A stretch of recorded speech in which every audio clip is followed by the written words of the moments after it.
마지막 때가 있음을 성경은 여러 군데에서 말씀을 해주고 있습니다.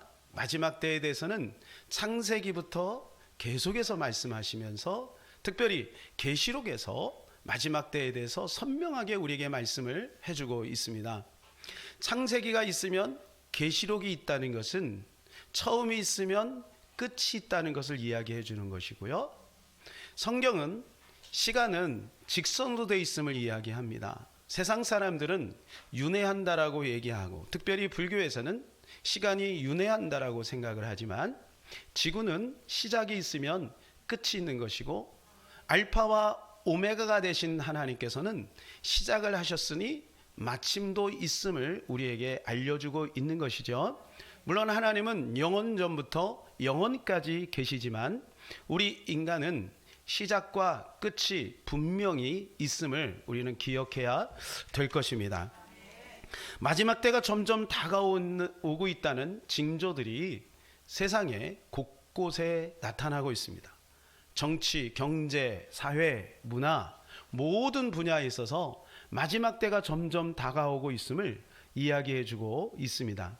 그 중에 알기 쉽게 마지막 때의 징조에 대해서 몇 가지를 제시한 영상을 여러분들에게 보여드리려고 합니다. 짧은 영상인데요. 같이 한번 보실까요?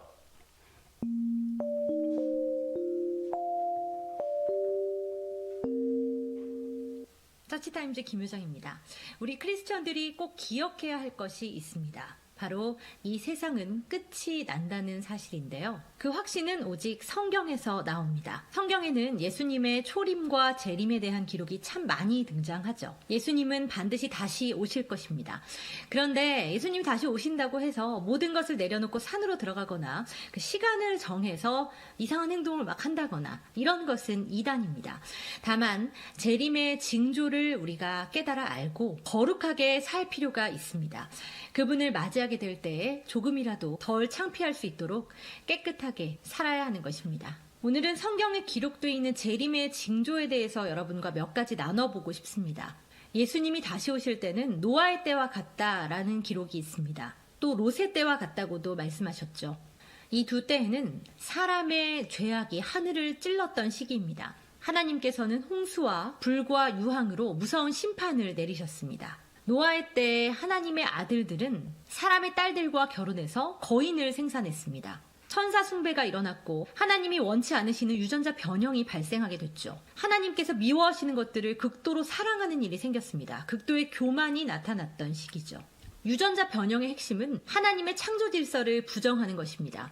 유전자를 핀셋으로 이렇게 붙이고 또 뗐다 하는 일, 지금 가장 많이 일어나고 있는 일이기도 합니다. 1995년 미국의 몬산토사가 처음으로 콩의 유전자를 조작해서 병충해에 대한 면역력을 높인 다음 수확량을 크게 늘렸습니다.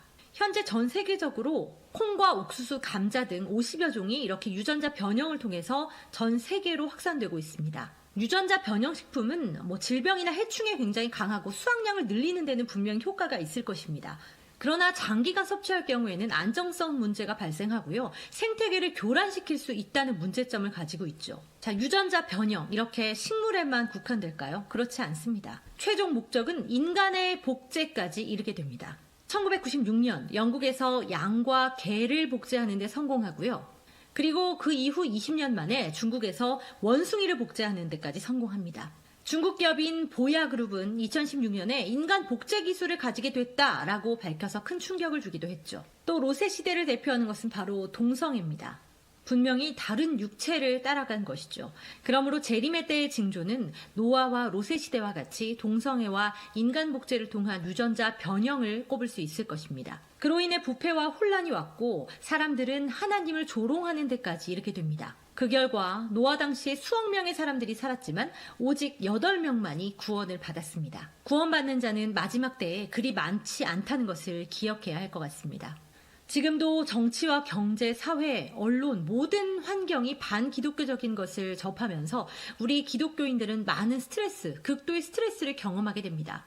노아의 때에도 사람들은 먹고 사는 데만 정신이 팔렸고 영적인 일에 무관심했습니다. 동성애와 인간 복제와 같은 여러 가지의 기독교인들은 저항할 수밖에 없고 이러한 기독교인들은 핍박의 대상이 됩니다. 이 같은 현상들 앞에 우리는 하나님만 바라보고 더욱더 거룩하게 살아야 합니다. 두 번째 재림의 징조는 바로 적그리스도의 등장입니다. 마지막 때에 등장하는 적그리스도는 세상을 통치하는 통치자의 개념인데요. 데살로니가 후서 2장 4절을 보면 적그리스도가 유대인을 도와주다가 성전으로 쑥 들어가서 그때부터 자신을 섬기고 예배하게 합니다. 요한계시록 13장에 보면 다들 아시듯이 짐승의 이야기가 나오죠. 이적과 기적을 보이고 이 땅에 있는 사람들을 속입니다. 그리고 형상을 만들게 하고 그 형상에 절하게 합니다. 모든 자들에게 표식을 받게 하고 이 표식이 없으면 사거나 팔지 못하게 합니다. 이 말씀에 대해서 여러분 생각해 보신 적이 있으십니까? 왜 표가 없으면 사거나 팔지 못하게 할까요? 이 적그리스도는 모든 것을 통제하기 때문입니다. 이러한 통제를 받는 곳 바로 공산주의 체제죠. 이에 부합하지 않으면 어떠한 행동도 할 수 없습니다. 교회와 예배 역시 통제를 받을 수밖에 없겠죠. 이러한 사회의 모습을 미리 예견한 책이 있습니다. 온 세상을 통치하는 빅브라더가 생기면 온 세상을 감시하는 시스템이 생긴다. 영국의 소설가 조지 오웰의 1984입니다. 소설 1984에서 빅브라더는 텔레스크린을 통해서 온 세상을 감시합니다. 심지어는 화장실에까지 몰래카메라가 설치되어 있어서요. 모든 것을 감시하게 되고 사생활은 당연히 침해받게 되겠죠. 희망적인 권력체제가 아니라 독재 권력이 민중을 유혹하고 또 정보를 왜곡해서 모든 것들을 얻어내는 것입니다. 이러한 모습은 1984년에 이루어지진 않았지만 70년이 지난 지금 우리 앞에 펼쳐져 있습니다. 빅브라더와 관련해서 현재 가장 주목을 받고 있는 나라는 중국입니다. 알리바바 마윈 회장은 2015년 얼굴을 인식하는 시스템을 개발했습니다. 인공지능을 활용한 자동차와 로봇 이런 것들은 이미 나와 있죠. 빅데이터는 AI 기술의 핵심 요소입니다. 알고리즘을 만들어내기 위해서 엄청난 양의 정보가 필요한데요. 중국은 그 어느 나라보다 더 많은 양의 개인 정보를 취득하고 있습니다. 그것은 중국 정부의 AI 기술을 발전시키게 하는 원동력이 됐고요. 2018년 중국 전역에 설치된 폐쇄회로 카메라만 1억 7천 개에 달한다고 합니다. 중국 정부의 이러한 적극적인 기술 개발에는 사회를 통제하기 위한 야심이 숨어져 있습니다. 2018년 춘절 기간 동안 한 안경이 선을 보였는데요. 중국 공안이 이 스마트 안경을 끼고 나온 겁니다. 범죄 용의자 추적, 이 텐왕을 위해서 만들어진 이 안경은 0.1초 만에 최대 10,000명의 얼굴을 스캔해서 범죄 이력과 개인의 신상 정보를 다 찾을 수 있다고 합니다. 중국 정부는 올해까지 14억에 달하는 국민들에 대한 안면인식 시스템을 개발할 것이다 이렇게 공언했는데요. 해외 여러 국가들과 매체들은 이 중국의 AI 기술의 발전을 조금은 우려하고 있습니다. 보안적인 측면에서는 향상이 되겠지만 정부의 감시와 통제 기능이 강화될 것이기 때문이죠. 미국의 의회는 중국의 이러한 빅브라더 감시망에 미국 기업의 참여를 막아라라는 것을 상무부에 건의하기도 했습니다. 유럽에도 이런 사회주의 요소가 굉장히 많이 침투해 있고요. 남미는 거의 장악당했다고 요즘 굉장히 보도에 많이 나오고 있죠. 세상은 개인의 자율성을 침해하고 독재를 가능하는 체제에 열망하고 있습니다. 이것이 적그리스도의 모습이 아니면 무엇이겠습니까? 네, 여러분 궁금하면 유튜브에 들어가시면 처치타임즈가 있습니다. 좀 더 자세한 것 알고 싶으면 여러분이 좀 찾아보시면 좋을 것 같습니다. 이러할 때 우리가 어떻게 해야 될까요? 사람들이 퇴물 취급하는 성경에 우리는 더 집중해야 될 것입니다. 왜냐하면 역사 속에서 굉장히 다양한 모습으로 문화적인 어떤 그러한 과학적인 그러한 변화가 있었지만 그러나 하나님의 말씀은 한 번도 변화되지 않았고 또 하나님의 말씀대로 지금까지 그대로 이루어졌고 성취되고 있음을 우리는 확인할 수가 있습니다. 그렇기 때문에 하나님의 말씀대로 이루어지는 이 시점에서 세상이 변화되고 다변화되고 특별히 편리성이 우리의 그 삶을 완전히 변화시켰지만 그러나 이럴 때일수록 우리는 더욱더 성경에 집중해야 되는 것입니다. 성경은 뭐라고 말씀해 주고 있냐면 끝까지 견디는 자는 구원을 받으리라 이렇게 말씀을 해주고 있습니다. 18세기에 유럽 대륙을 한동안 정복했던 나폴레옹이 사관학교에서 이제 공부를 할 때였어요. 교관이 그들에게 이렇게 물어봅니다. 제군들, 똑같은 병력과 똑같은 무기와 똑같은 지형 환경 속에서 두 군대가 싸울 때 어떤 군대가 이길 것 같은가? 이렇게 질문을 했습니다. 여러분, 어떤 군대가 이길 것 같습니까? 이때 나폴레옹은 아주 즉각적으로 영리하게 이렇게 대답을 합니다. 마지막 5분까지 견디는 군대가 이깁니다. 이렇게 이야기를 했습니다. 맞습니다, 여러분. 끝까지 견디는 자가 승리하는 것입니다.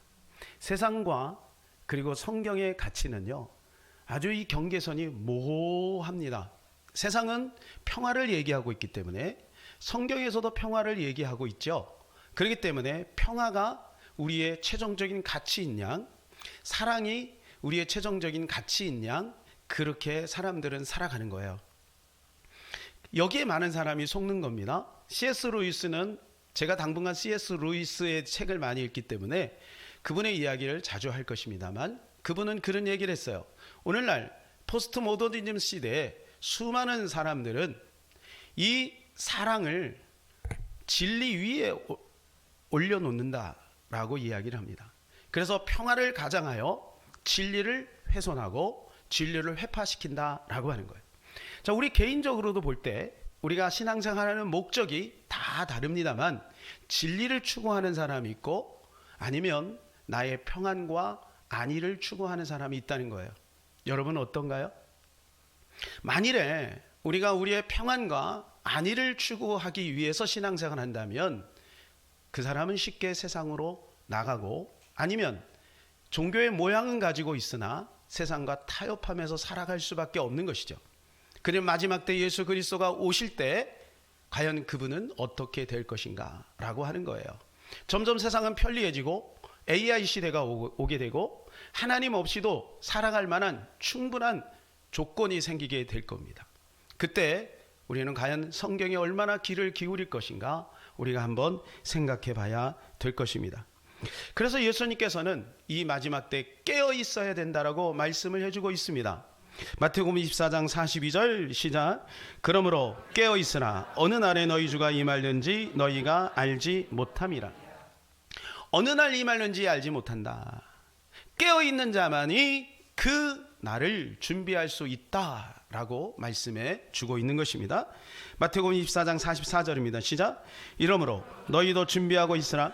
생각지 않은 때 인자가 오리라. 언제 온다고요? 생각지 않은 때. 노아의 때 같이, 또 소돔과 고모라 롯의 때와 같이 사람들이 먹고 마시고 시집가고 장가가고 편안하다 안전하다 할 그때에 주님이 도적같이 오신다고 말씀을 해주고 있어요. 그럼 우리는 깨어 있어야 되는 것이죠. 깨어 있는 자는 결코 그 날이 도둑같이 오지 않게 되는 것이죠. 자, 사도 바울은 이렇게 말합니다. 데살로니가전서 5장 4절에서 6절입니다. 시작. 형제들아 너희는 어둠에 있지 아니하매 그날이 도둑같이 너희에게 임하지 못하리니 너희는 다 빛의 아들이요 낮의 아들이라. 우리가 밤이나 어둠에 속하지 아니하나니 그러므로 우리는 다른 이들과 같이 자지 말고 오직 깨어 정신을 차릴지라. 우리는 다른 이들과 다르다는 거예요. 우리는 세상 사람들과 다르다는 거예요. 그래서 우리는 깨어 있어야 된다는 것이죠. 깨어 있는 자는 어떻게 되느냐? 4절 말씀 보니까 너희에는 도둑같이 오지 못한다 이렇게 말씀을 해주고 있는 거예요. 그러니까 하나님은 하나님의 백성과 넌 크리스찬과 구별하고 있음을 말씀해 주고 있는 것이죠. 우리는 깨어 있어야 될 줄로 믿습니다. 깨어 있는 자는 어떻게 될까요? 주님 오실 때 먼저 주님이 이 공중으로 공중 재림을 하실 때 휴거를 받게 되는 거예요. 그리고 나중에 7년이 지나고 나서 지상 재림하실 때 공중에서 백마 타고 이 땅을 다스리기 위해서 영광 중에 우리도 함께 오게 되는 거예요. 그래서 이 휴거의 개념을 우리 마음속에 깊이 간직해야 됩니다. 신학적으로 성경적으로 휴거를 어떤 전설적인 어떤 무슨 동화에 나오는 이야기처럼 그렇게 생각하면 안 되고 신학적으로 성경적으로 분명하게 휴거가 있음을 알아야 되는 것이죠. 성경은 휴거에 대해서 여러 군데서 말씀을 해주고 있습니다. 몇 군데를 한번 찾아보겠습니다. 데살로니가서 4장 17절입니다. 시작. 그 후에 우리 살아남은 자들도 그들과 함께 구름 속으로 끌어올려 공중에서 주를 영접하게 하시리니 그리하여 우리가 항상 주와 함께 있으리라. 여기 보니까 영접이라고 하는 단어가 있죠. 아까 요한복음 14장 3절의 말씀을 다시 떠올려 보시기를 바랍니다. 예수님께서 너희를 곧 떠나 십자가에 죽을 것을 말씀할 때 제자들이 두려워 근심할 때 하신 말씀이죠. 내가 다시 와서 너희를 내게로 영접하여, 이렇게 말씀하셨어요. 여기 본문에도 보니까 데살로니가 전서 4장 17절에도 보니까 영접하시리니 라는 말씀을 하고 있어요. 먼저 이 영접이라고 하는 말이 무슨 뜻이냐 하면 아펜테시스라는 말이에요. 아펜테시스. 이건 뭐냐면 미팅을 말하는 겁니다. 미팅을 말하는데 어디서 만나요?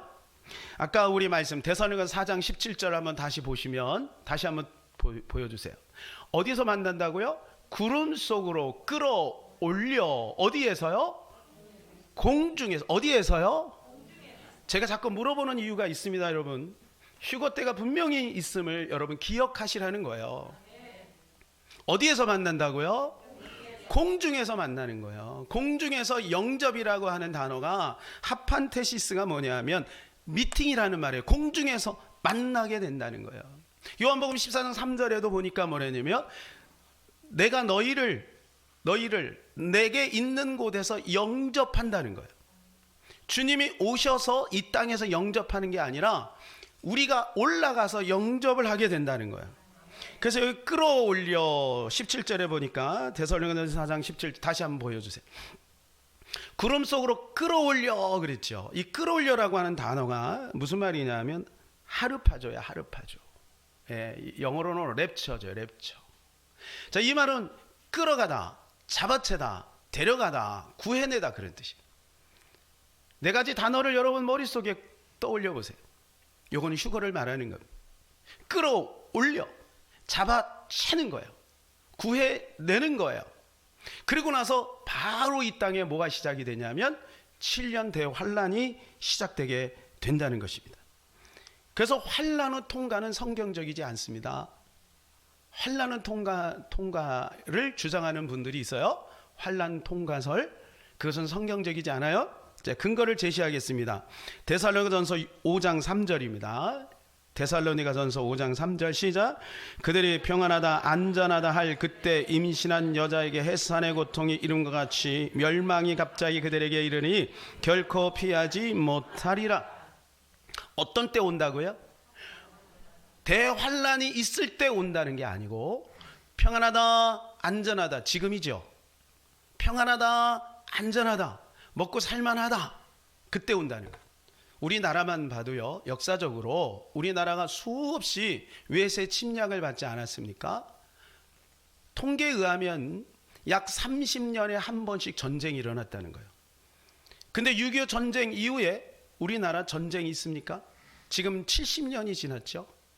전쟁이 없어요. 평안이 온 거예요. 평안이. 이렇게 평안하다 안전하다 할 그때에 어느 날 갑자기 데살로니가전서 5장 3절에 뭐라고 다시 보여주세요. 뭐라고요? 갑자기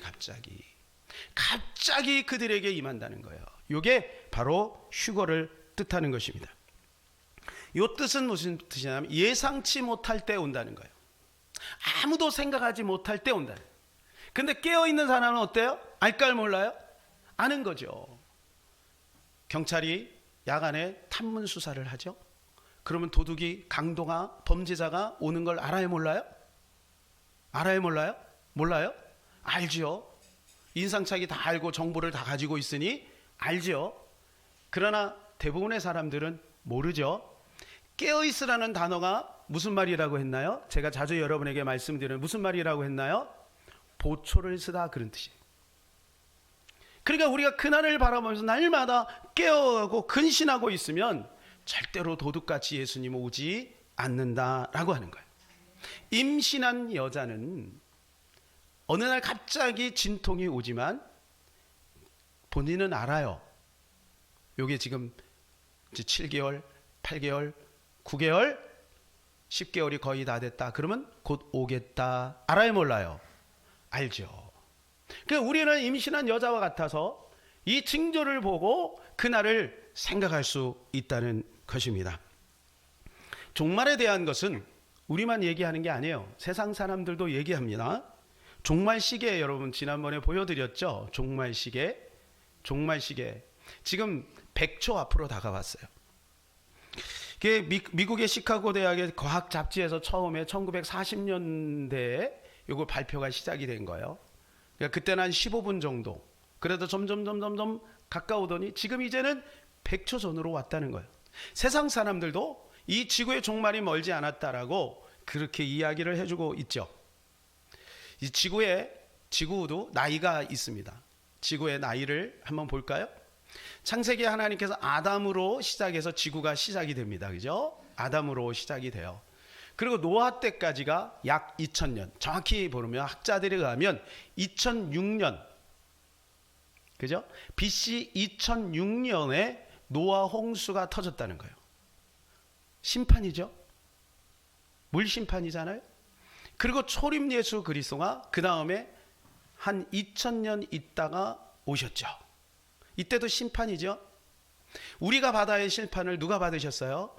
예수님이 대신해서 심판을 받으신 거죠. 그리고 이제 2000년 정도가 지금 흐른 거예요. 지금 2000 몇 년이에요? 20년. 그러니까 점점 언제인지는 모르지만 점점 그때가 엔드 타임이 점점 다가오고 있음을 우리가 기억해야 되는 거예요.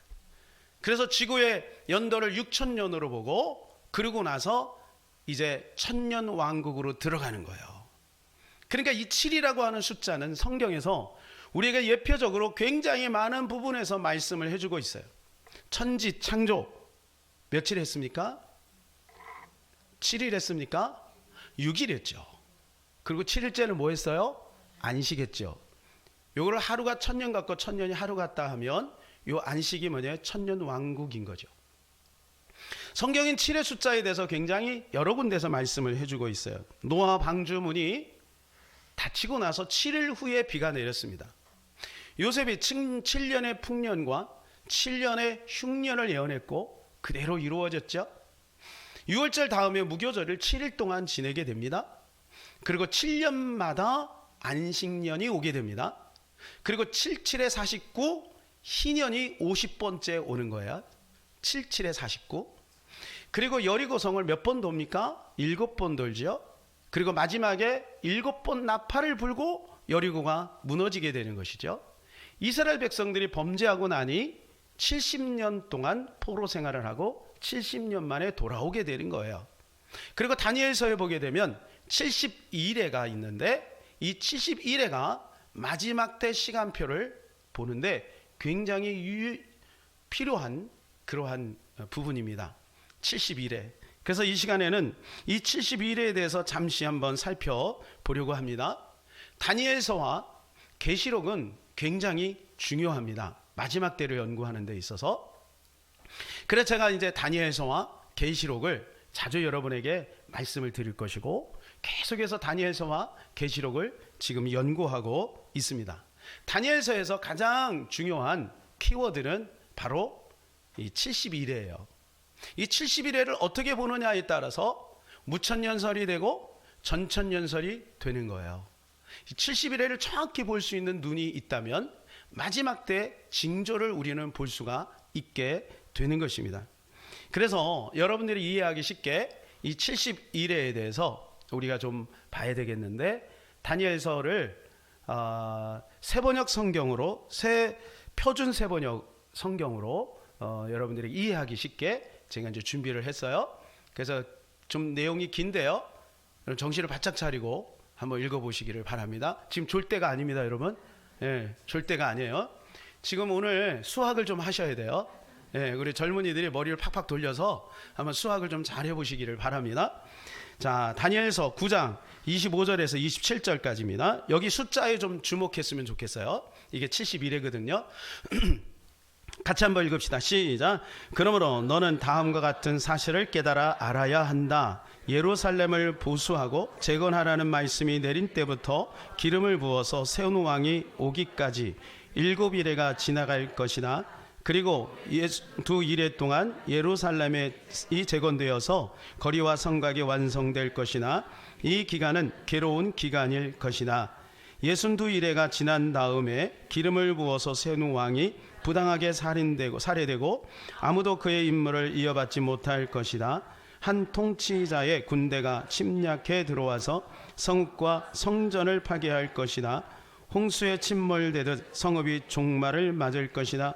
피할 수 없는 전쟁이 끝까지 계속되어 성읍이 황폐하게 될 것이다. 침략하여 들어온 그 통치자는 백성과 더불어 한 일해 동안의 굳은 언약을 맺을 것이다. 그리고 한 일의 반이 지날 때에 그 통치자는 희생제사와 예물 드리는 일을 금할 것이다. 그 대신에 성전의 가장 높은 곳에 흉측한 우상을 세울 것인데 그것을 거기에 세운 사람이 하나님이 정하신 끝날을 맞이할 때까지 그것이 거기에 서 있을 것이다. 제가 이걸 이제 요약을 해드릴 건데요. 자, 여기 보면 7일에가 나옵니다. 일에는 며칠이에요? 7일이에요. 그래서 7일입니다. 7일에는 그럼 며칠이죠? 77에 49, 49일이었죠. 49일. 그리고 또 62일에가 소개되고 있죠. 62일에. 그래서 여러분들이 이해하기 쉽게 제가 편은 아니지만 몇 가지 이렇게 좀 정리를 했어요. 한번 보여주실래요? 자, 이제 그러면 요게 다니엘이 어떻게 해서 요 예언을 받게 되었냐면, 다니엘이 이제 포로로 잡혀가지 않았습니까? 그러다 예레미야서를 연구를 해요. 예레미야서를. 이 연구를 하다가 깨닫는 것이 뭐냐면 앞으로 70년이 차면 자기 민족이 다시 귀환한다는 것을 깨닫게 되는 거예요. 그리고 그가 21일 동안 금식을 하면서 알게 되죠. 며칠 안 남은 것을 알게 되는 거죠. 그러면서 하나님께서 가브리엘 천사를 보내서 마지막 때 있을 것에 대해서 다니엘에게 그걸 열어준 거예요. 열어주면서 하시는 말씀이 절대 이것은 열지 말고 너만 알고 있어라. 이거는 봉함하라 이렇게 말해요. 봉함하라. 봉함이라는 것은 뭐냐 하면 중요한 문서를 똘똘 말아서 거기에다가 도장을 꽝 찍는 거예요. 그러니까 어떤 때가 되지 않으면 이걸 열지 못하는 거죠. 봉함하라 이렇게 말해요. 자, 그래서 여기에 7일에가 나오죠. 그리고 62일에가 나오죠. 자, 7일에는 49입니다. 그럼 이 시점이 어느 시점인가? 어느 시점이냐면 아닥사스다 왕이 중건령을 내립니다. 457년에. 이 중건령을 내리고 나서 그리고 나서 49년이 지난 7일에가 나오죠. 49년 때 느헤미야가 예루살렘 성을 완전히 회복합니다. 그래서 25절 말씀 보게 되면 예루살렘을 보수하고 재건하라는 말씀이 내린 때로부터 이렇게 나오죠. 25절에 그죠? 25절. 예루살렘을 보수하고 재건하라는 말씀이 내린 때로부터 이렇게 나오죠. 그죠? 예. 그때가 바로 뭐냐면 아닥사스다 457년이에요. 그리고 나서 몇 년도에 408년도에 이 BC하고 AD는 BC는 거꾸로 계산해야 됩니다. 거꾸로. 왜냐하면 여기 시점에서 이쪽으로 가는 거니까 숫자가 짧은 게 점점 오래된 겁니다. 그러니까 457년에서 49년을 빼니까 408년이 됩니다. 역시 수학을 하니까 참 힘들어 하시네요. 그죠? 네. 408년 때 정확하게 느헤미야가 이 성을 완성을 합니다. 예루살렘 성을 중건을 하게 되죠. 그리고 나서 62일에는 거기다가 이제 7을 곱하면 434년이에요. 여기 나오죠. 7 곱하기죠. 플러스가 아니라 곱하기 62 하면 483. 요 이래를 날짜로 보지 않고 연도로 봅니다. 이건 모든 신학자들이 그렇게 봅니다. 이유는 뭐냐 하면 이스라엘 백성들이 40일 동안 정탐 갔죠. 그리고 돌아와서 불신앙의 고백을 하고 나니 하나님께서 거기에다가 공을 하나 더 붙여 40년을 뺑뺑이 돌리죠. 그래서 이 말씀을 거기에다가 연결을 시키는 거예요. 근데 신기하게 이게 들어맞는다는 거죠. 그리고 434년 플러스 49년 하니까 483년이 되는 거죠. 그러면 457이 처음 스타트니까 여기에서 483을 빼게 되면 AD 26년이 되는 거예요. 근데 AD 26년에 무슨 일이 벌어졌냐 하면 예수님이 세례를 받는 날이에요. 예수님이 세례를 받는 날이 무슨 의미냐? 26절 다시 한번 띄워주시면 앞부분만 같이 한번 읽읍시다. 시작. 예순 뒤 이래가 지난 다음에 기름을 부어서 세운 왕이 부당하게 뭐해요? 살해되고. 기름을 부어 세운 왕이 누구예요? 그리스도라는 뜻이에요. 그게 기름 부음 받았다, 그게 그리스도예요. 예수님을 뜻하는 거예요. 예수님이 26년에 세례를 받았다, 그 말은 뭐냐면 온 세상의 죄를 뒤집어 썼다. 그리고 나서 3년 반 정도 있다가 예수님이 십자가에 죽으시죠. 근데 성경에 보면 예수님이 몇 세에 세례 받은 거로 나와요? 그 정도는 상식인데, 예? 30세예요. 4년의 차이가 있죠. 그래서 이걸 역사적으로 찾아보면 답이 나옵니다. 교황 요한 1세가 디오니시우스라고 하는 신학자에게 예수 그리스도의 부활하신 그 기점을 해서 세상의 모든 이 날짜를 재편성해 보아라. 그때는 유럽을 중심으로 세계가 움직였기 때문에, 그래서 이 디오니시우스가 처음 AD라고 하는 그러한 단어를 쓰게 되는 거예요. 아노 도미니, 이건 뭐냐면 예수님이 오신 이후 그런 뜻이거든요. 이걸 처음으로 사용한 게 디오니시우스예요. 그런데 이 디오니시우스가 4년의 차이 나게 시점을 정한 거예요. 두 가지 설이 있습니다. 착각을 했다. 또 하나는 뭐냐 하면 로마의 자존심이 있지. 예수 그리스도의 그 나를 원년으로 잡을 수 있냐? 그러지 말고 로마의 창건일로 잡자. 그렇게 해갖고 그 시점으로 잡았다. 그런 이야기가 있어요. 그래서 4년 차이가 있는데, 4년 차이가 있다는 증거는 뭐냐면 헤롯이 예수님이 오시고 나서 잘 쫓아오고 계십니까? 네, 정신 차리셔야 돼요. 예수님이 오시고 나서 그 어린아이들을 다 죽이죠. 그런 헤롯이 몇 년도의 사람이냐면 BC 2년 사람이에요. BC 2년. 그건 뭐냐면 우리로 말하면 예수님이 오시기 전 2년 전에서 그 일을 벌였다는 거예요. 그럼 말이 안 되죠. 그러니까 그리고 나서 예수님이 태어나고 2년 있다가, 그리고 나서 예수님이 이제 그때잖아요. 그렇기 때문에 그게 맞추려면 그 증거를 가지고 맞출 수 있고, 그리고 학자들은 그렇게 디오니시우스가 AD라고 하는 기점을 잡을 때 아까 말씀 두 가지 학설에 의해서 4년이 뒤로 미뤄져야 된다라고 하는 거예요. 자, 그러면 성경하고 맞아요, 안 맞아요? 맞아 떨어지죠. 우리 젊은이들, 예? 예, 맞아요, 안 맞아요? 맞아 떨어지잖아요. 그러니까 정확히 말하면 지금은 2024년이라고 봐야 되는 거죠. 그런데 이미 그것이 공포가 되고 유럽에 보편화된 지가 오래되었는데, 나중에 그것을 변형하기가 힘들어서 그냥 그걸 서기 원력으로 쓰고 있다는 거예요. 이것은 여러분들이 역사를 찾아보면 알 수가 있는 것입니다. 자, 중요한 것은 뭐냐 하면 이게 맞다는 거예요. 486, 69 일에 7 플러스 62 플러스 69죠. 그럼 69 일에 후에 예수 그리스도가 오셔서 부당하게 살해되는 그 시점이 맞다. 이렇게 맞물려 가는 거예요. 근데 이제 문제는 요 한 일회입니다. 한 일회. 자, 여러분, 요게 굉장히 중요한 거. 한 번은 겪고 넘어가야 돼요.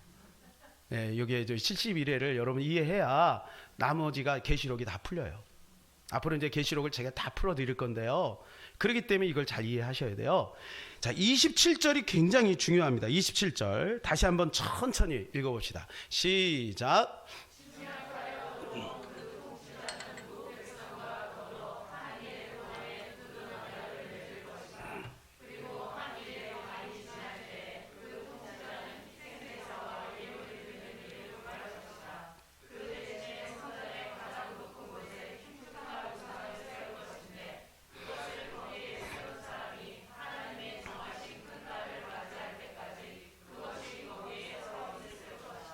제가 설명을 해드릴게요. 27절이 왜 중요하냐면 이 침략하여 들어온 그 통치자를 누구로 보느냐, 이거에 따라서 완전히 달라진다는 거예요. 여러분, 누구 같아요? 이 침략하여 들어온 그 통치자. 26절에 있는 말씀과 27절은요. 자, 저를 보세요. 역사는요. 예수님도 마찬가지예요. 예수님도 항상 말씀하실 때 어떤 시점을 말씀하시지만 그 시점을 쫓아가면서 나타날 예표 같은 사건들을 동시에 같이 말씀하시는 거예요. 그래서 26절에 있는 말씀은 AD 70년에 디도 장군이 와서 예루살렘을 초토화시키는 그 시점을 말해주는 것이고요. 27절은 딱 떼서 한 이래를 따로 떼죠. 요거는 마지막 끝날 때 있는 일이라는 거예요. 그래서 다니엘서에 보게 되면 정한 때 끝에 관한 것이다, 이런 말씀이 자주 나옵니다. 언제요? 정한 때 끝날에 대한 것이다, 그거예요. 요 한 일회가 뭐냐 하면, 그래서 요게 한 일회면 몇 년이에요? 7년이죠. 그래서 이 7년 동안 있을 날을 말해주고 있는 거예요. 요거를 만일에 침략하여 들어온 그 통치자를 예수님으로 본다면, 어떤 데선 예수님으로 봅니다. 예, 예수님으로 봐요. 근데 예수님으로 보면 이 27절 말씀은 완전히 안 맞아요. 자, 보세요. 한 일의 반이 지날 때 그 시점, 한 일의 반은 뭐예요? 한 일회가 7년이니까 반이니까 3년 반이죠. 그죠? 3년 반. 3년 반이 지날 때 그 통치자는 희생제사와 예물 드리는 것을 금할 것이고, 그 대신에 성전의 가장 높은 곳에 뭐를 세워요? 흉측한 우상을 세운다는 거예요. 그러면 그 서두에 침략하여 들은 통치자를 예수님으로 본다면 이 말이 안 되죠.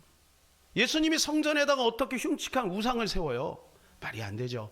그러니까 이 침략하여 들어온 그 통치자를 아까 처치담제 김효정 씨가 말한 적그리스도로 봐야지 맞는 거예요. 그래야 계시록까지 다 풀려요. 다니엘서는 1260일이라고 하는 단어가 나오고, 그 다음에 계시록에 보면 1260일이라는 단어가 나오고, 42달이라고 하는 단어가 나옵니다. 1260일이 계산하면 3년 반입니다. 42달을 계산해 보면 3년 반입니다. 3년 반, 3년 만을 명확하게 이야기해 주고 있어요. 구별해 주고 있단 말이에요. 그래서 이 다니엘서 27장 9장 27절에 나오는 요게 끝나는 3년 반이 끝나는 그 시점에 자기가, 적그리스도가 성전에 서서 나를 경배하라라고 하는 때가 옵니다. 우리는 그때 없어요. 있으면 안 돼요. 어디 있어야 돼요? 예, 천국에 있어야 돼요. 예수님과 함께 있어야 돼요. 그때는 너무너무 극심한 고통이 옵니다. 그 고통에 대해서 계시록은 명확하게 이야기를 해주고 있어요. 네. 그래서 이 부분에 대해서 반복적으로 여러분들에게 제가 말씀을 드릴 거고, 계속 듣다 보면 나중에 다 이해가 되니까 걱정하지 마세요. 제가 다 이해를 시켜드릴게요. 예수님도 그래서 이 부분에 대해서 말씀을 해주셨어요. 마태복음 24장 15절 시작. 그러므로 너희가 선지자 다니엘이 말한 바 멸망에 가증한 것이 거룩한 곳에 선 것을 보거든 읽는 자는 깨달을진저. 다니엘이 말했다는 거예요. 멸망에 가증한 것이 성전에 거룩한 곳에 쓰는 날이 있다. 그 날을 주목해 보아라. 사도 바울도 이야기합니다. 데살로니가후서 2장 4절 시작. 그는 대적하는 자라 신이라고 불리는 모든 것과 숭배함을 받은 것에 대항하여 그 위에 자기를 높이고 하나님의 성전에 앉아 자기를 하나님이라고 세우느니라. 그때가 바로 뭐냐? 예수 그리스도가 재림이 가까워오는 때다. 그러니까 너희는 머리를 들어야 된다. 이렇게 사도 바울이 이야기를 해주고 있는 것입니다. 다니엘은 마지막 때에 대해서 봉함하라고 말씀을 해주고 있어요. 자, 다니엘서 12장 4절 시작. 다니엘아, 마지막 때까지 이 말을 간수하고 이 글을 봉함하라. 많은 사람이 빨리 왕래하며 지식이 더하리라. 마지막 때 가면 많은 사람이 빨리 왕래, 비행기가 순식간에 왔다 갔다 하죠. 예? 로켓이 막 왔다 갔다 하죠. 그리고 지식이 더해지죠. 지금은 지식 평준화입니다.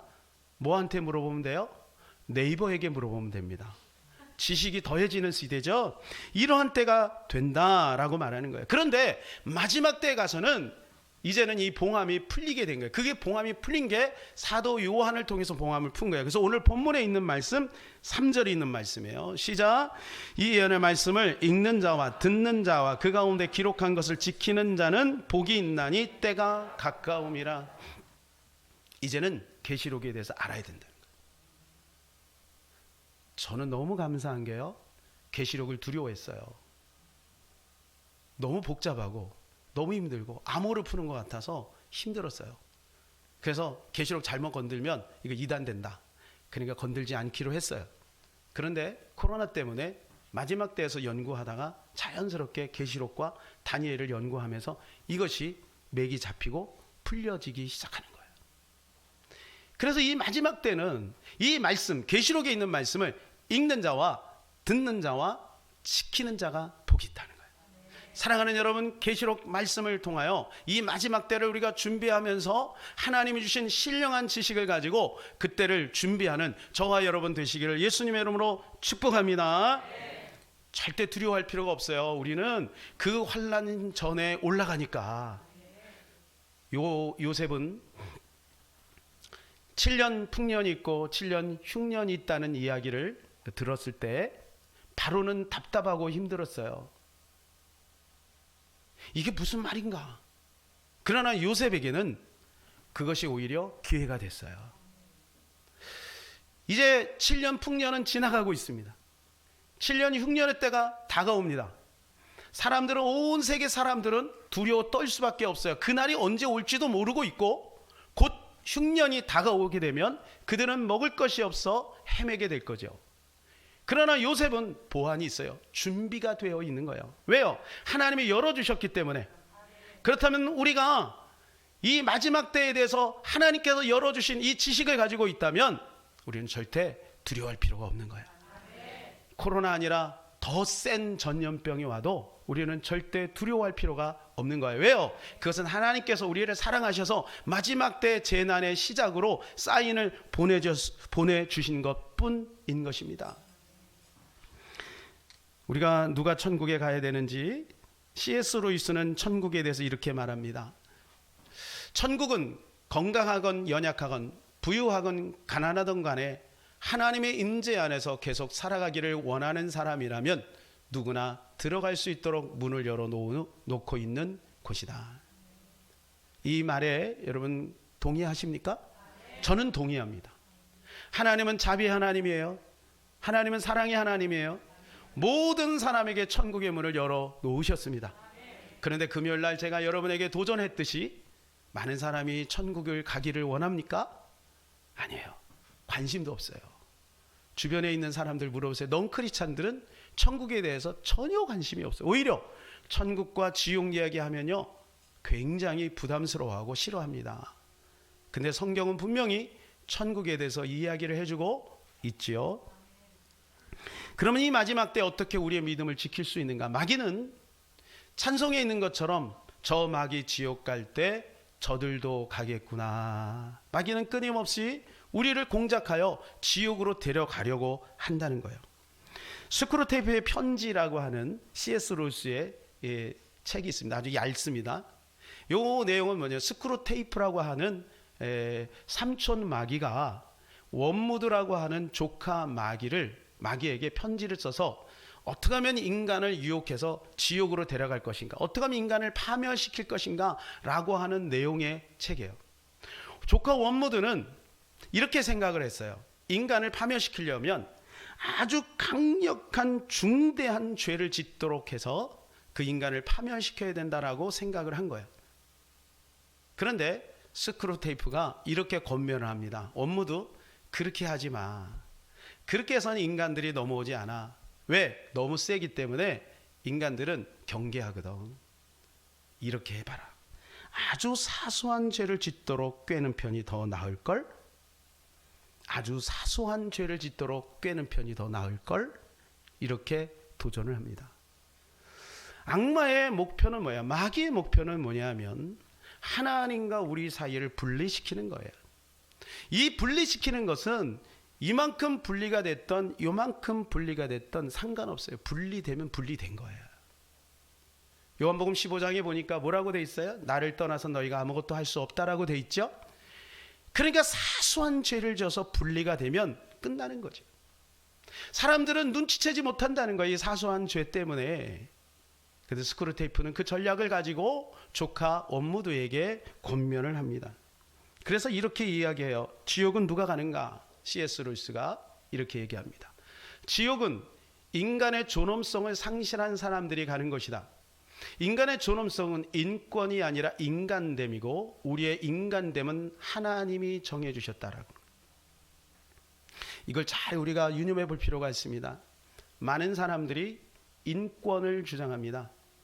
인권 좋은 겁니다. 사람을 위하고 사람을 사랑하는 거 좋은 겁니다. 그런데 그 인권을 하나님의 말씀보다 그 위에다가 올려놓는 거야. 이것이 인간됨의 상실이에요. 인간됨은 뭔가요? 우리의 위치를 정확히 보는 거예요. 나는 피조물이고 하나님은 창조주됨을 아는 거예요. 이게 인간됨인 거예요. 그리고 그 진리 안에서 살아가는 거예요. 진리 안에서 자유를 누리는 거예요. 이게 인간됨인 거예요. 근데 지금 어때요? 인간됨을 어떻게 표현하죠? 하나님 없이, 하나님 저리 비켜, 우리끼리 인권을 생각하자. 우리끼리 동성애자들을 존중하자. 우리는 동성애자들을 무시하지 않습니다. 우리는 그들을 절대 차별하지 않습니다. 그 죄를 우리는 슬퍼하고 그것에 대해서 우리는 기도할 뿐이죠. 그렇기 때문에 우리는 인간적으로 우리가 누구인지를 알아야 된다라고 하는 것입니다. 이것을 솔로몬은요, 인생을 다 살고 나서 이 땅의 부귀영화를 다 누리고 나서 나중에 깨달아요. 그래서 전도서에 보니까 이렇게 말씀해 주죠. 전도서 12장 13절 14절입니다. 시작. 이래 결국을 다 들었으니 하나님을 경외하고 그 명령을 지킬지어다. 이것이 모든 사람의 뭐라고요? 본분이니라. 하나님을 경외하는 것이 모든 사람의 본분이다. 이거를 떠나면 인간됨이 아니다 라고 하는 것이죠. 14절 하나님은 모든 행위와 모든 은밀한 일을 선악간에 심판하시리라. 솔로몬만큼 이 땅에서 부귀영화를 누린 사람이 있습니까? 없어요. 그만큼 인권을 누리며 살아간 사람이 있습니까? 없어요. 근데 그가 나중에 깨달은 게 뭐예요? 우리 인간의 본분됨은 하나님을 경외하는 것이다 라고 하는 것이죠. 사랑하는 여러분, 이제 우리는 어떻게 하면 그 나라를 준비할 수 있는지 저는 이렇게 권면해 드리고 싶어요. 우리가 천국에 대해서 나누고 그 나라에 대해서 나누고 휴거에 대해서 나누고 7년대 환란에 대해서 나누지만 절대 그 딸을 두려워할 필요가 없다. 우리의 인생의 목적을 천국 가는 데 목표 두지 말기를 바랍니다. 이게 무슨 말일까요? 만일에 우리가 천국 가는 것을 목표로 한다면 이 땅에 살아가는 것은 지루해지고 무의미하게 되는 거예요. 하나님께서는 우리에게 하루하루 주님과 동행하기를 권면하는 거예요. 하루하루 주님을 사소한 하루하루 주님과 동행하게 되면 그 사람은 당연하게 신랑 예수님 오실 때 들림받게 돼 있는 거죠. 그러나 하루하루는 실패하고 계시록에서 아무리 많이 연구할지라도 그 나라에 대해서 아무리 많이 연구할지라도 주님과 동행이 깨져버리면 안 된다라고 하는 것입니다. 우리가 주님과 동행해야 합니다. 어떻게 동행해야 될까요? 세계 최초의 백만장자 찰스 슈왑이라고 하는 사람이 있습니다. 이분이요, 아이비 리라고 하는 그때 당시에 투자자 컨설팅 하는 사람이 어느 날 찾아와요. 그러면서 나에게 25,000달러를 주면 내가 당신에게 어마어마한 시간 관리의 비밀을 알려주겠소 그래요. 근데 이 아이비 리는 이미 검증이 된 사람이기 때문에 슈왑은 어떻게 하면 좋겠냐고, 내가 한번 일주일 동안 실험해보고 그것이 적용이 되면 내가 당신에게 25,000달러를 주겠다. 25,000달러 우리나라 돈으로 한 3천만 원 정도 되죠. 그러니까 그때 당시에 지금 환율 계산을 하면 한 6억 정도 된다고 해요. 자, 그 어마어마한 돈을 주겠다는 거예요. 내용은 딱 두 가지. 자기 전에 내일 할 일을 적으십시오. 그리고 다음 날 그 일을 중요한 순서대로 처리해 보십시오. 딱 두 가지만 알려준 거예요. 그리고 슈왑이 그대로 한번 해봤어요. 어떻게 해봤냐면 9개월 동안 전화를 계속해서 연기하다가 전화를 했는데 200만 달러의 수익을 얻게 되는 거예요. 이 말 때문에. 그리고 그 아이비리를 불러서 25,000달러를 주었다고 합니다. 사랑하는 여러분, 우리에게 가장 중요한 일은 무엇일까요? 이것이 중요한 겁니다. 우리에게 가장 중요한 것은 무엇일까요? 우선으로 해야 되는 것은 무엇일까요? 주님과의 동행은 아닐까요? 일하는 것도 중요합니다. 사람을 만나는 것도 중요합니다. 나의 성공을 위해서 달려가는 것도 중요합니다. 돈을 버는 것도 중요합니다. 그러나 무엇보다도 이 마지막 때에 우리에게 중요한 것이 무엇일까요? 그것은 주님과의 동행입니다. 그래서 여러분, 자기 전에 꼭 나를 돌아보시고 다음 날 내가 무엇을 먼저 해야 되는지를 한번 꼭 적어보시기를 바랍니다. 그리고 그것이 주님과의 동행이 우선이라면 만사를 제쳐놓고 먼저 주님과 동행에 마음을 쏟는 저와 여러분 되시기를 바랍니다. 해녀들이 바다에서 사망하는 일이 종종 발생을 한다고 합니다. 해녀들은요, 한 수심 7m에서 깊게는 한 10m 정도까지 내려가서 해삼, 전복 이런 걸 따요. 그래서 잘 따면 수십만 원씩 번대요. 근데 어떻게 해서 사망을 하게 되냐면, 이제 전복을 막 따고 싹 올라오려고 하면 큰 게 보인다는 거예요. 큰 게 보인대요. 그러면서 그 전복이 이렇게 얘기한대요. 나 잡아봐라. 그러면 어떻게 해야 되죠? 그거 놓고 올라가서 숨 쉬고 다시 내려와야 되거든요. 근데 욕심이 생긴대요. 왜냐면 몇 번 한번 해보니까 올라갔다 내려오면 요게 싹 사라져버려. 그러니까 요거만 잡고 그래서 숨을 한 번 더 참는 거죠. 그리고 그거 잡고 다시 올라가서 숨 쉬고 또 이런 경험이 몇 번 있으면요, 뇌에 산소가 부족하게 되고 어느 순간에 뇌 신호가 딱 끊긴대요. 그러면 아주 고요하게 고통 없이 바다 밑으로 가라앉는데요. 이렇게 해서 사망하는 해녀들이 종종 있다고 합니다. 그래서 절대 욕심을 부리면 안 된다. 숨 쉴 때 숨 쉬어야 된다. 사랑하는 여러분, 우리가 이 마지막 때 숨 쉬는 것은 무엇일까요? 주의를 지킴입니다. 예배를 드리는 것입니다. 기도할 때 기도하는 것입니다. 아무리 바빠도, 아무리 이것 해야지 될 것 같아도 하나님 앞에 머무르는 시간들을 뒤로 물러서는 안 되는 거예요. 영적인 호흡을 자꾸 중단하다 보면 나도 모르는 사이에 대마처럼 서서히 세상으로 휩쓸려 내려가게 되고 영영 세상으로 나가게 되는 것입니다. 이제 결론을 맺겠습니다. 계시록 3장 2절에 보면 우리 주 예수님께 칭찬받았던 빌라델피아 교회에 대해서 이야기합니다. 그 교회는 적은 능력을 가지고 내 말을 지켰다, 이렇게 말씀하시죠. 그리고 나서 주님이 그들에게 축복을 선포하셔요. 그것이 계시록 3장 10절이에요. 다 같이 읽을까요? 내가 나의 인내를 말씀을 지켰은즉 내가 또한 너를 지켜 시험의 때를 면하게 하리니 이는 장차 온 세상에 임하여 땅에 거하는 자들을 시험할 때라. 시험의 때가 있다. 이게 그냥 개인적으로 오는 게 아니라 장차 온 세상에 거하는, 땅에 거하는 모든 자들에게 나타날 시험의 때, 이것이 4장부터 계시록 4장부터 시작되는 대환란의 때인 것입니다. 시험의 때를 면하게 한다는 것이 무슨 말이죠? 그렇죠, 맞습니다. 그날에 주님이 공중재림할 때 올라가는 거예요. 사랑하는 여러분, 우리는 깨어 있읍시다. 그리고 주님이 오실 때, 처음 오실 때 들림받는 저와 여러분 되시기를 예수님의 이름으로 축복합니다. 우리 한번 마라나타 찬양 같이 하고요, 기도하는 시간 갖도록 하겠습니다.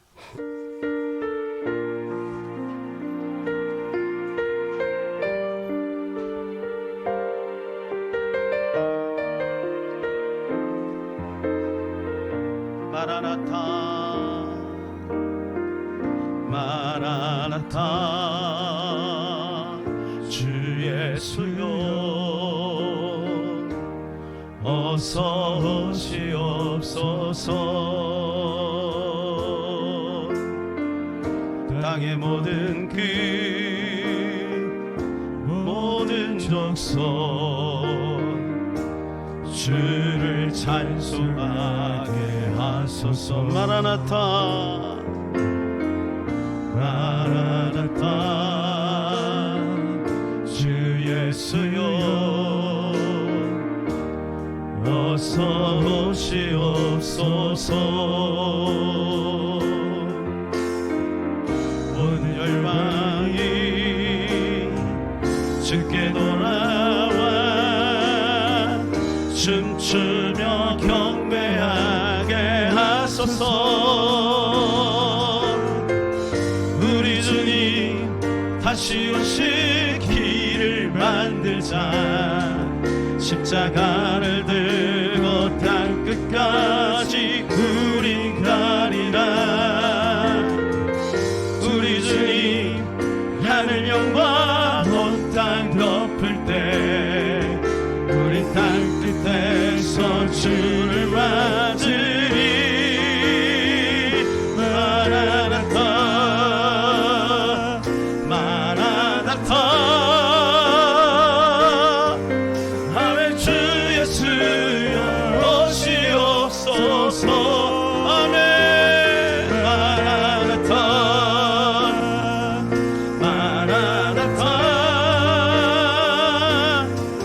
아멘. 주 예수여 오시옵소서. 우리 주님 다시 오실 길을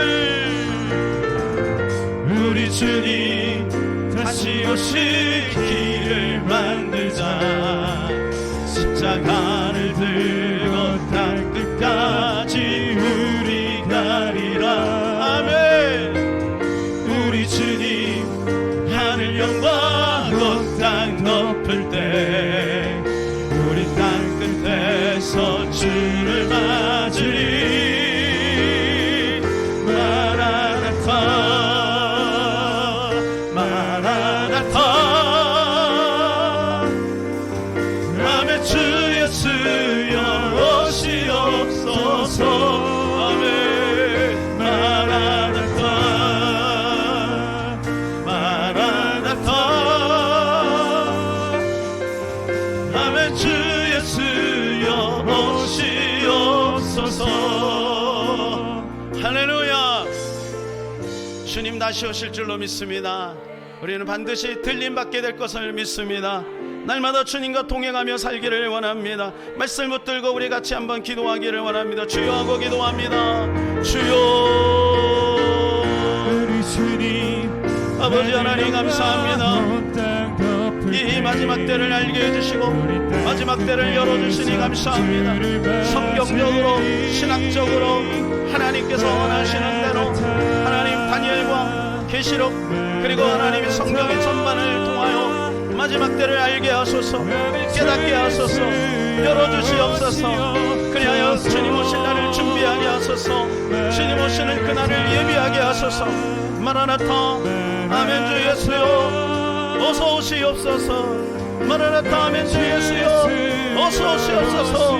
날마다 고백하며 주님과 동행하는 우리가 되기를 원하옵나이다. 주님 우리 귀한 성도들이 늘 깨어있게 하시고 주님 손 붙들고 믿음으로 승리하기를 원합니다. 믿는 곳의 삶의 현장 속에서 말씀과 기도 속에 주님을 바라보게 도와주시옵소서. 이 마지막 때 하나님의 말씀 붙들고 근신하며 승리하기를 원하고 원수 마귀에 서지 않고 날마다 근신하기를 원합니다. 감사합니다 주님.